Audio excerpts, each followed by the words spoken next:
Hi, I'm Brady Dyer, a professional photographer, and today I wanted to show you some of the cool tools that I use every single day that make my life way easier.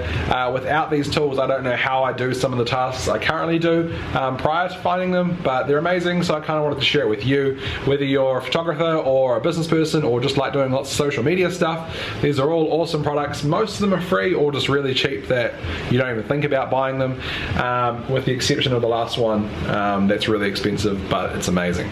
So let's get started. The first thing I want to talk about is Buffer. Boom. What it is just a giant buffer of content. So I've got things like updates, Facebook and Twitter. So it's my Facebook page, my Twitter page, and my personal Facebook page, which sometimes I do updates to if it's kind of personal related. I try not to spam my friends. So I put all this content in here, like a photo post. What's that? That's a quote post. This is a link through to a thing on my website. I just upload it all to my buffer, and then it creates this schedule of posting. So you can see a Thursday the 26th at 6:30 in the morning, it's going to post that content. Then at 3 o'clock, it's going to post that one. At 8 o'clock, it's going to post that one. So when you first join, it analyzes the people that follow you online and sees when you're most likely to get the best response. And from that, it creates the schedule for you and tells you when you should do certain posts. So there's two really easy ways to get stuff into your buffer, which is what I love most about Buffer. There's heaps of other tools out there that let you do exactly this sort of scheduling stuff, but the thing about Buffer is that it's just really easy to get stuff into your buffer. So when I'm on any single website, whether it's my own website, say this one, and you've got a photo on the screen, this little hover blue icon shows up, and you click share image, and then an overlay pops up, and now this is Buffer. So this top box here is what the tweet will say, and this box here is what will go on Facebook. So you can do two separate messages for Twitter.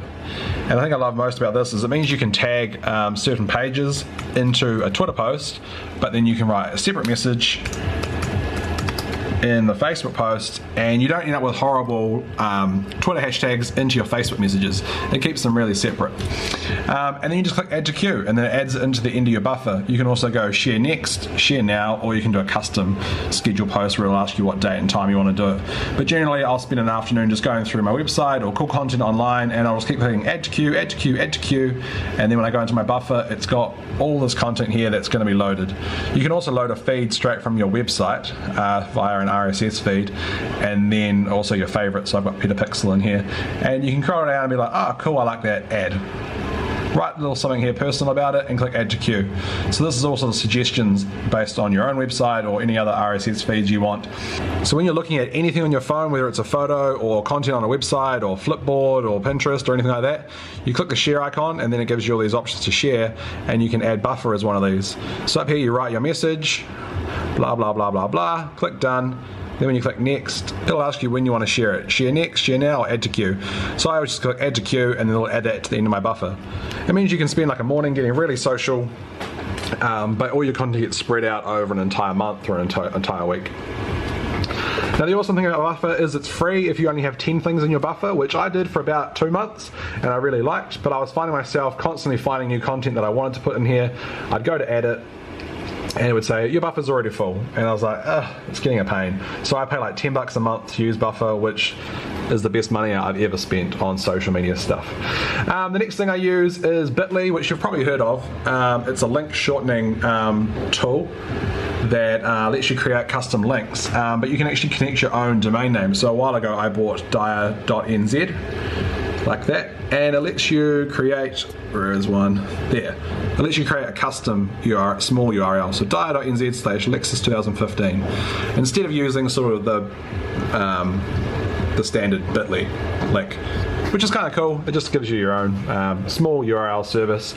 And if I'm on any website, like I can click the buffer icon up here, there's also a Bitly one, which when I click, brings up the Bitly box and lets you create your custom Bitlink there and share it and copy it. So I usually copy that, and then I'll go into Buffer and paste that.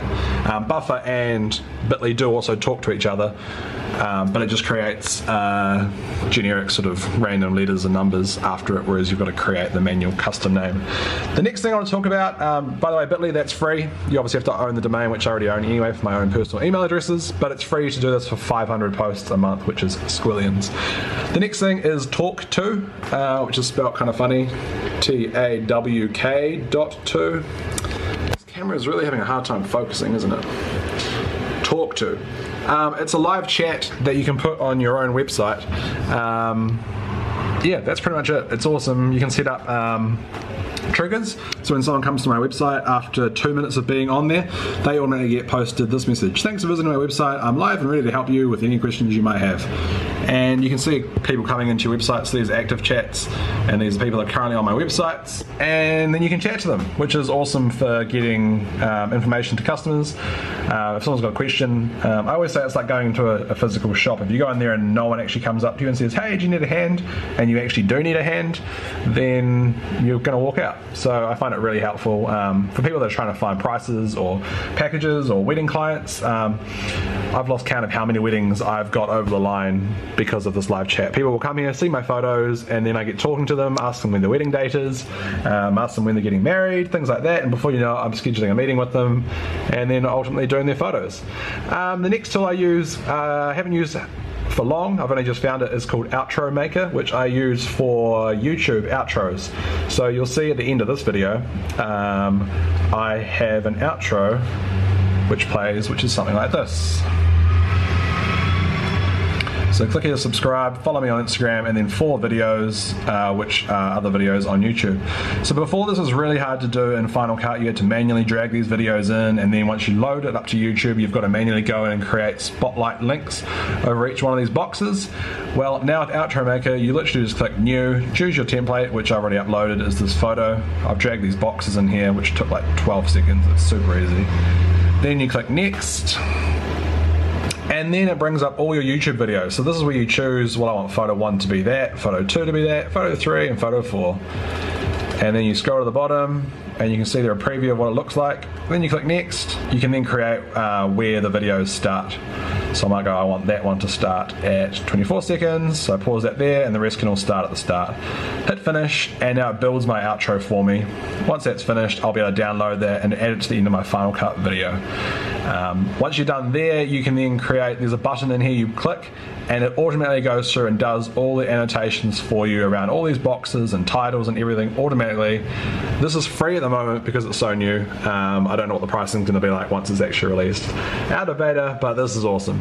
The next thing I use heaps is If This Then That, where I have so many recipes that are constantly running. I won't do a whole video about this, but basically you set up rules. So I've got ones here like, if I add a new photo to Instagram, then post it to Pinterest.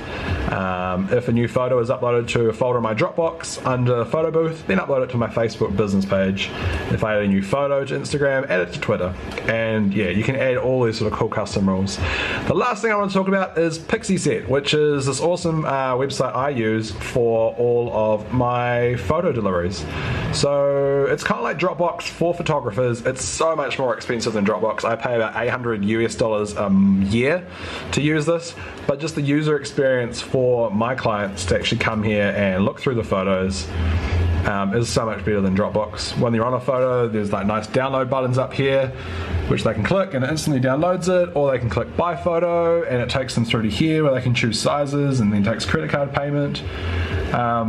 But yeah, it's just amazing. Download button, which will then take you to a download page, which lets my customers enter the unique security pin and download all the photos high res. It's just an awesome way to give my clients a really good user interface to actually access their photos that I've done for them, and also download them. So I'm not using WeTransfer or Dropbox or anything like this. It's all done through here. I upload the photos, about 20 megs each, into the website, and then it does everything else for me. Like I said, it's expensive because I'm on the pro account. There is one that's only like $40 US a month for up to 250 gigs, but I kept finding myself, I was just constantly sitting on that limit, so I've paid $800 US to get the 1 terabyte account, which I'm never going to fill up now. So that was that video ended up being a lot longer than I thought, but these are all awesome tools that I use daily, and I wanted to kind of share that with you because that's what this is all about. If you like this video, hit the thumbs up or the subscribe button. There's one over there and there's one over there. I can never remember which one's which because this thing mirrors it, but yeah, subscribe or like, thumbs up. Don't thumbs down. You can if you want, but don't.